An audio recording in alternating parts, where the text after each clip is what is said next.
siyudad San Carlos nakadawat og Certificate of Recognition gikan sa region bilang top taxpayer for the year 2013 of Revenue District Office number 76 Victoria City nitong Agosto 8, 2014 dito sa Social Hall, Bureau of Internal Revenue, Regional Office, Bacolod City.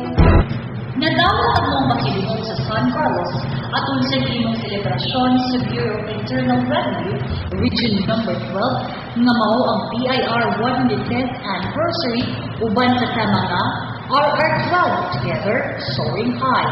Gipasinunggan ang siyudad San Carlos sa BIR bilang top awardee for the LGU level for revenue aron sa kabilang ini sa dakong natampo sa San Carlos, kabahin sa East. Si City Treasurer Attorney Amy Grace Bolivar sa San Carlos City ang nagdawat sa maong silungod.